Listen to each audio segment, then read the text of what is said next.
जय बाबा नीम करोली महाराज। जय बजरंगबली। जय श्री राम। कैसे हो मेरे प्रिय? उम्मीद करता हूँ मेरे YouTube चैनल का परिवार बहुत अच्छा होगा और जिन जिन लोगों की जो भी समस्याएं हैं आज इस वीडियो को देखने के बाद बहुत हद तक दूर हो जाएंगी। इस समय तुम नीम करोली बाबा का यह दिव्य संदेश सुन पा रहे हो। इसका अर्थ है कि बाबा ने तुमको चुन लिया है इस संदेश को सुनने के लिए। इस समय वैसे हजारों लोग अलग अलग तरह के वीडियो देख रहे होंगे, लेकिन तुम इस समय यह दिव्य संदेश सुन रहे हो क्योंकि तुम्हारे सामने प्रकट हुआ है। तुम्हारी आत्मा ने इसको स्वीकार किया है।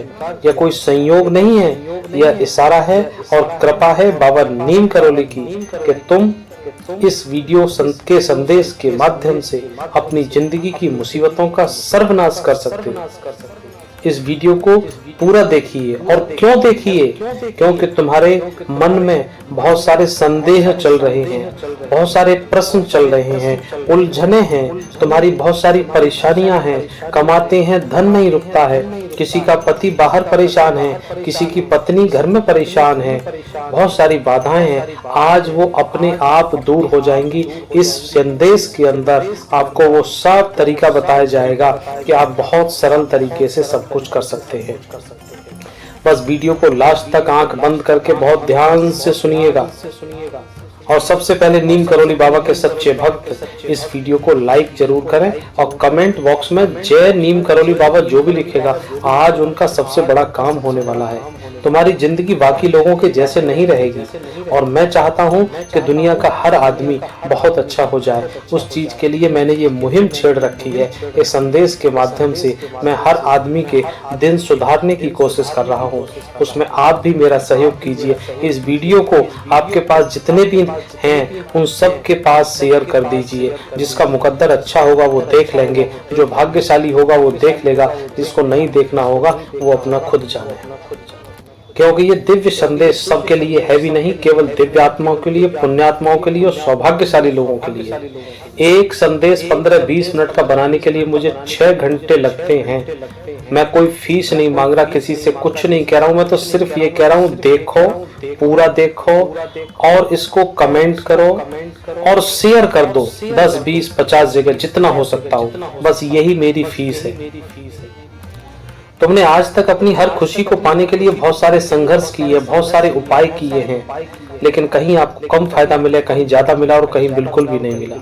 वैसे तुम्हारा जन्म एक मध्यम वर्गीय परिवार में हुआ है, जिस वजह से तुम कुछ भी आसानी से नहीं पा सकते हो। हमेशा तुमने मन में यह सोच रखा है कि एक दिन मैं अपने हिसाब से जिंदगी जीऊंगा, जहाँ पैसा भी होगा, मनपसंद चीजें भी होंगी और मेरे अधीन सब कुछ होगा। लेकिन बढ़ती उम्र के साथ हमारा विश्वास कमजोर दिखाई दे रहा है, क्योंकि बढ़ती जिम्मेदारियां, बेहद सारे खर्चे, ना तो तुम बचत करने देते हैं और ना ही तुम्हें सुकून की जिंदगी देते हैं। जिस शांति की तलाश में तुम भटक रहे हो, वो शांति तुम्हें इसी संदेश के अंत तक सुनकर मिलने वाली है। तुम इसे नजरअंदाज मत करना। बाबा खुद तुम्हारी जीवन की नैया को पार लगाने आए हैं। आज तुम्हें अपने हर बुरे समय में ईश्वर को पुकारा है ना, उनका ध्यान किया है ना। लेकिन कहते हैं ना कि समय से पहले और भाग्य से ज्यादा किसी को नहीं मिलता है, लेकिन भगवान जब भी देते हैं ना, छप्पर फाड़ के देते हैं। तुम्हारी वही इच्छा नीम करोली बाबा पूरी करने वाले हैं, क्योंकि पिछले कई सालों से नकारात्मक ग्रहों की तुम्हारे ऊपर छाया थी, जिस वजह से तुम्हारे काम बनते बिगड़ते जाया करते थे। लेकिन तुम बहुत दिनों से मेरे ये संदेश सुन रहे हो, बाबा का ध्यान करते हो, बाबा की पूजा करते हो, किसी का बुरा नहीं सोचते हो और उस वजह से तुमको बहुत कुछ मिलने वाला है।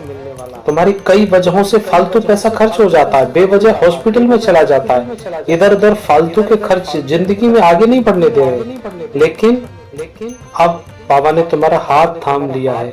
अब तुम्हें चिंता नहीं करनी है, क्योंकि जिसकी जिंदगी में बाबा ने हाथ पकड़ लिया उसे अब चिंता करने की जरूरत नहीं होनी चाहिए। उसे तो प्रयास करके अपनी जिंदगी को खूबसूरत बनाना चाहिए। जिंदगी का एक एक लम्हा खूबसूरत बनाइए और ये सब होगा आपकी सकारात्मक सोचने से। हर कदम पर, हर मोड़ पर कांटे हटाकर फूल बिछाने आए हैं बाबा। अगर इस संदेश को तुमने अंत तक सुन लिया तो तुम वह भी कर पाओगे जो तुम आज तक नहीं कर पाए। क्योंकि आज के दौर में इंसान कंपटीशन के मारे हार जाता है, क्योंकि जो भी करने की सोचता है पहले से ही कई लोग मार्केट में वो पहले से कर रहे होते हैं। लेकिन ऐसे में नाम बनाना सब कुछ इतनी आसानी से नहीं होता है, तुम्हें भी मुश्किलों का सामना करना पड़ेगा। लेकिन कहते हैं कि जब दैवीय शक्ति साथ होती है तो काम बहुत जल्दी बनने लगते हैं। बाबा ने तुम्हारी मदद करने के लिए स्वर्ग से दिव्य संतियों को भेजा है। परम ब्रह्म जिनके तुम उपासक हो, तुम्हारे इष्ट देव को सिफारिश की है कि मेरे भक्त का काम करके आओ। चाहे तुम महादेव को मानते हो, चाहे तुम माता रानी को मानते हो, कृष्ण को मानते हो, राम को मानते हो, लेकिन देखा जाए तो ये सब एक ही हैं।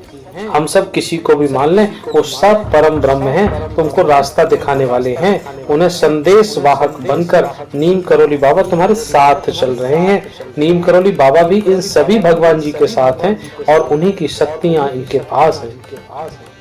तभी तो बाबा बिना किसी आडंबर के, बिना कुछ बोले हुए बहुत कुछ सुन लेते और बहुत कुछ आशीर्वाद दे देते हैं।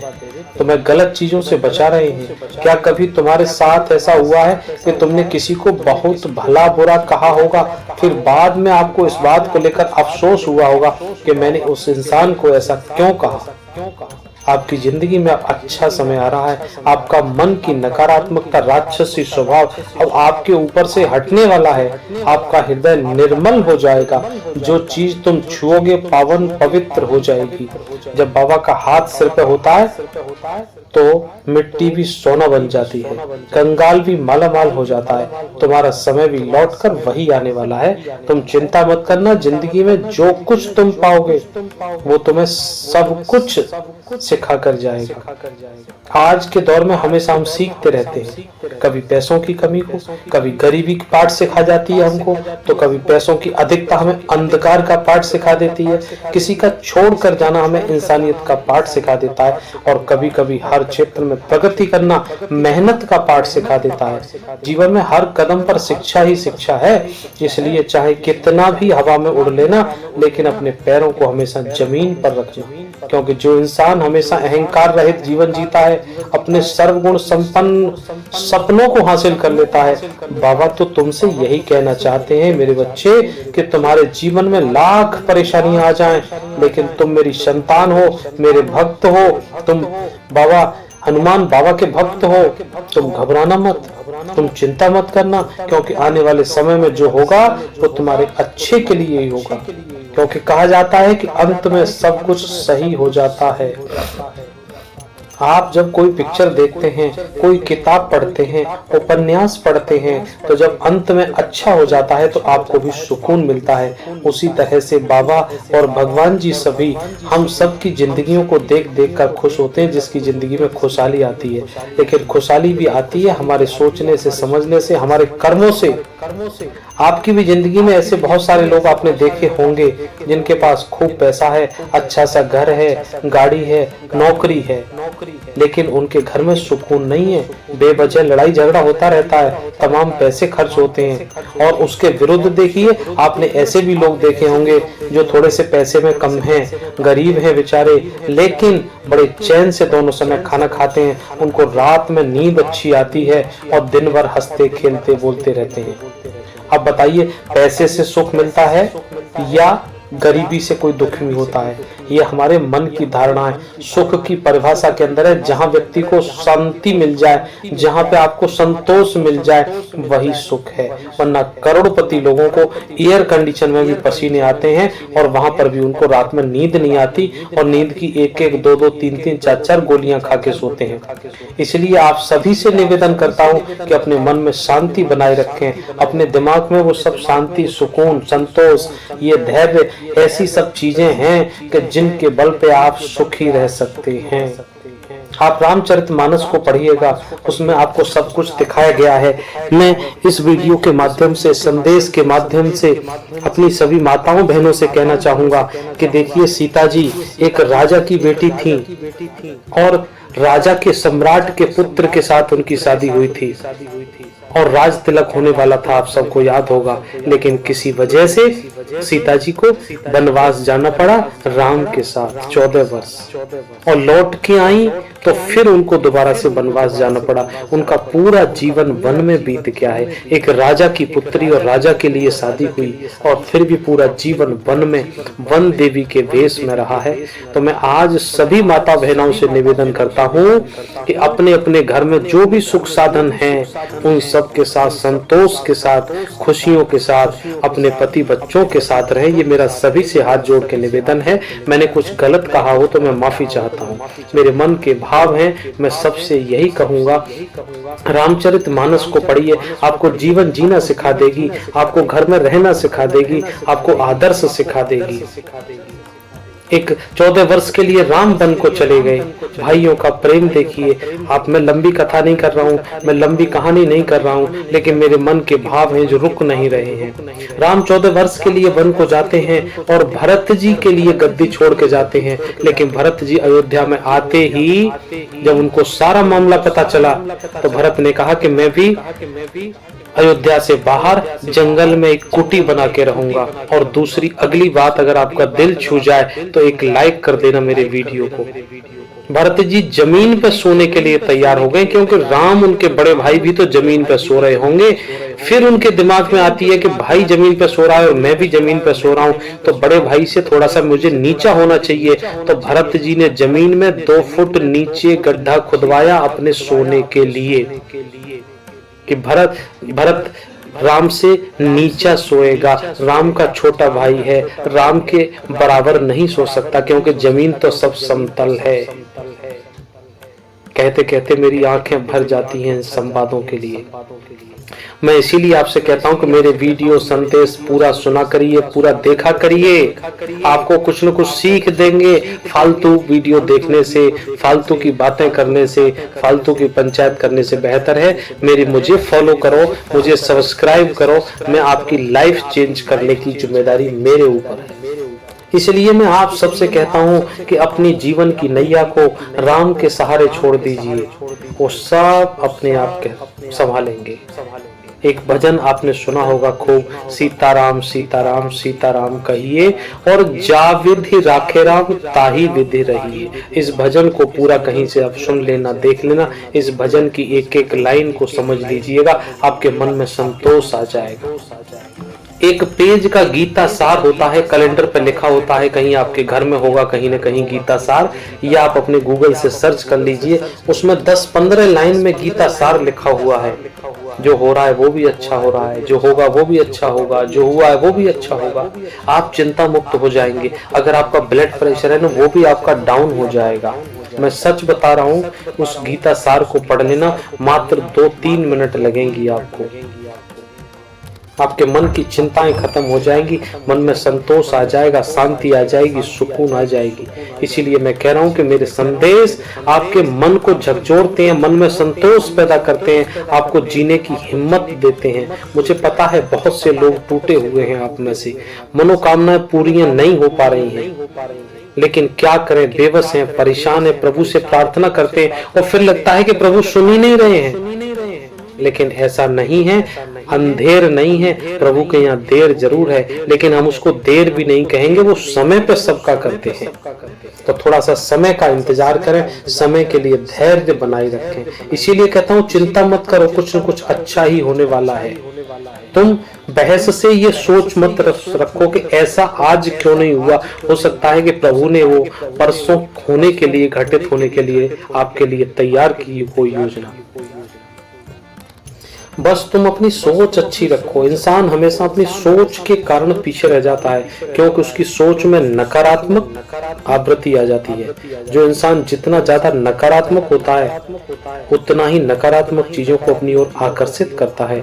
इसके विपरीत जो इंसान जितना ज्यादा सकारात्मक होता है वह उतने ही ज्यादा सकारात्मक लोग उसकी तरफ आकर्षित होते हैं। सकारात्मक परिस्थितियों को आकर्षित करता है। खुश रखने वाला खुश हो जाता है, दुखी रहने वाला दुखी हो जाता है। यही जिंदगी का शाश्वत नियम है। आप खुश रहिए। मैं आप सभी से निवेदन कर रहा हूँ, आप बेवजह हंसते रहिए, बेवजह प्रसन्न रहिए। आपके पड़ोसी, आपके दुश्मन आपको ये देख देख के परेशान होंगे कि आखिर ये इतने परेशान होके भी हंस क्यों रहा है या हंस क्यों रही है। तो पड़ोसियों को अगर तुम्हें दुखी करना है तो आप मुसीबत में भी हंसते रहिए। ये मेरा मंत्र याद रखना। अपनी भावनाओं को कंट्रोल करके व्यक्त करो। मैं खुश हूँ, मेरे अंदर बहुत उत्साह भरा हुआ है, मैं जिंदगी में परमात्मा ने बहुत कुछ दिया है, मैं उनका शुक्रगुजार हूँ। ऐसी पॉजिटिव भावनाएं अपने अंदर आनी चाहिए और तुम्हारे अंदर ऐसे विचार होने चाहिए, आखिर मुझे करना क्या है, मुझे पाना क्या है, मेरी भावना क्या है, तुम्हारे अंदर आनी चाहिए। एक बार वो भावनाएं तुम्हारे अंदर आ गई तो तुम्हें उस पर विश्वास करना है। पहला कदम था भावना उत्पन्न करना, दूसरा कदम है विचार करना, तीसरा कदम है उस पर विश्वास करना कि जो मैंने सोचा था, जो मैंने मांगा है वो पूरा होगा और होकर ही रहेगा, क्योंकि मुझे नीम करौली बाबा पर पूरा विश्वास है। और अगला काम करना है कि अपने सपनों को पूरा करने के लिए अपना पुरुषार्थ कीजिए, कार्य कीजिए, पूरे मन से कीजिए, तन से, मन से, धन से। आप अपने कामों को बहुत मन से कीजिए। देखो घर में बैठे बैठे कुछ नहीं होने वाला है, लोगों को देखने से कुछ नहीं होगा, लोगों का विश्लेषण करने से कुछ नहीं होगा, समाज का कमेंट करने से कुछ नहीं होगा। तुम्हारे काम, तुम्हारी खुशहाली जब ही आएगी जब तुम अपने काम के लिए तल्लीनता के साथ काम करोगे और तुम खुद अपने आप में खुश रहोगे। रात दिन सीखने से भी कुछ नहीं होने वाला, तभी कुछ होगा जब तुम खुद कुछ करोगे, बीड़ा उठाओगे, आगे बढ़ोगे। अपने कंफर्ट जोन को छोड़ दीजिए, मेहनत कीजिए, कुछ करने का प्रयास कीजिए, तभी तो लाभ महसूस कर पाओगे। आपने देखा होगा अपने बहुत सारे लोगों को, पड़ोसियों को, चाहे वो छोटे से छोटा काम कर रहे हैं लेकिन वो लगातार लगातार लगातार उस काम को कर रहे हैं। तो उसी में उन्होंने अपने घर मकान बना लिए, गाड़ी लिए। पुरुषार्थ सबको करना पड़ता है। यहाँ पे चींटी भी अपना दाना पाने के लिए दिन रात इधर उधर घूमती रहती है। उसके कौन से पूरे कोई कारखाने थोड़े चल रहे हैं कि जिसके लिए पूरे दिन लगी रहती है। अपना पेट भरने के लिए, अपने पुरुषार्थ के लिए, अपने काम के लिए हर जीव को इस जगत में मेहनत करनी पड़ती है। बहुत सारे लोग ऐसा सोचते हैं कि भाग्य में होगा तो मिल जाएगा, भाग्य में नहीं है तो लाख कोशिश करने के बावजूद नहीं मिलेगा। लेकिन भाग्य के भरोसे बैठकर अपने वर्तमान को खो देना, ये कौन सी विद्वता है। फिर तुम ऊपर वाले से चाहो कि भाग्य के भरोसे हम तो बैठे हुए हैं और हमारे भाग्य में ये है, हम इतने सब कुछ हैं, हमें कुछ नहीं मिला, तो उसके लिए मेहनत भी करनी पड़ेगी। अगर भोजन भी आपके सामने रखा हुआ है तो उसको भी आपको उठा के मुंह तक लाना पड़ेगा और चबाना भी पड़ेगा, तब जाके हजम होगा। और हजम करने के लिए भी आपको पैदल चलना होगा या मेहनत करनी पड़ेगी। बैठे बैठे खाना भी नहीं पचता। आप बड़े निस्वार्थ भाव के साथ अपना पुरुषार्थ करते रहिए। जो कुछ आपको मिल जाता है ये मत सोचिए कि मैंने कमाया है, मैंने हासिल किया है। मैं शब्द आपकी जुबान पर आना नहीं चाहिए। बस तुम करते रहिए, परमपिता परमेश्वर का तोहफा आपको मिल जाएगा। मैंने इस पर एक वीडियो बनाया है गीता के उपदेश पर, जिसका लिंक डिस्क्रिप्शन में दिया हुआ, वहां से उस वीडियो को देख लेना। बहुत छोटा सा वीडियो है और आपको बहुत सारी सीख देके जाएगा। आप परमपिता परमेश्वर का एक उपहार समझकर अपनी सभी चीजों को स्वीकार करें। उन्होंने आपकी मेहनत को देख करके ये तोहफा दिया है और उनके आगे आप कुछ भी नहीं हैं। सबके वही पालनहार हैं, वही हमको दे रहे हैं, वही आपको देने वाले हैं, वे ही मुझसे सब कुछ करवाने वाले हैं। आज मैं जो वीडियो बना रहा हूँ उन्हीं की मर्जी से बना रहा हूँ। एक वीडियो को बनाने में 5-6 घंटे का समय लगता है। आपके लाइक, शेयर, सब्सक्राइब मुझे और मेरी टीम को बड़ा मोटिवेट करते हैं और बाबा भी खुश होते हैं। एक आपके कमेंट को मैं बाबा के सामने पढ़ता हूँ। आपके जो भी अरदास लगाते हैं, जो भी अर्जी लगाते हैं, जिसकी जो भी परेशानी है, मैं बाबा को सारी सुनाता हूँ। उनसे खुद प्रार्थना करता हूँ कि मेरे सभी भक्तों की परेशानियों को दूर करके बहुत जल्दी से इन सब का कल्याण कर दीजिए बाबा। और बाबा कल्याण करते भी हैं। अभी मैंने कुछ दिन पहले लगाया था, एक बालक की सरकारी नौकरी लगी है और उसने वीडियो के कमेंट में स्पष्ट कहा है कि मैं पिछले महीनों से बाबा के संदेश सुन रहा हूँ, देख रहा हूँ और बाबा से मैंने कई बार अर्जी लगाई है, आज मेरी सरकारी नौकरी लगी है। और उसने इस सरकारी नौकरी लगने के कारण मुझे अपनी ओर से दक्षिणा स्वरूप भी कुछ भेजा है, धन। जिनके अच्छे काम बनते हैं वो व्यक्तिगत तौर पर मुझे कुछ भेज देते हैं और कमेंट बॉक्स में कमेंट करके कह देते हैं आप अपना नंबर दीजिए, तो मैं उनको नंबर देता हूं, वो अपने आप भेज देते हैं। मैं कहता नहीं हूँ, जो भी आपकी श्रद्धा है, लेकिन मैं आपसे पक्का वादा करता हूँ आप जो भी मुझे धन भेजते हैं मैं बाबा की सेवा में, बाबा के अनुसार, बाबा के आदेश में ही लगा देता हूँ। मैं अपने लिए उसमें से कोई खर्चा नहीं करता हूँ। अगर आप में से कोई ऐसे भक्त हो जो चाहते हो दक्षिणा के रूप में जो कुछ भी देना, कमेंट बॉक्स में मुझसे नंबर ले सकते हैं, मैं आपको दे दूंगा नंबर और फिर आप उस पर भेज सकते हैं। ये आपकी श्रद्धा का विषय है, मैं मांग नहीं रहा हूँ, आप जो भी चाहें सिर्फ उतना। बस मेरा तो आपसे आखिर में एक ये निवेदन है कि बस आप खुश रहिए, मस्त रहिए, व्यस्त रहिए, पुरुषार्थ कीजिए, आपके पास जो कुछ भी है उसमें संतुष्टि रखिए और हंसते मुस्कुराते रहिए, ताकि आपके मित्र, आपके पड़ोसी, आपके पड़ोसन सभी लोग बस ये देख देख के दुखी हो कि आखिर ये बंदा इतना खुश क्यों है, इसको क्या मिल गया।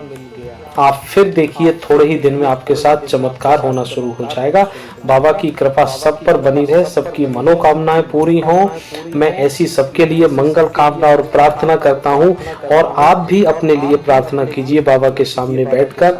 आपने संदेश को पूरा सुना, इसके लिए बहुत बहुत धन्यवाद।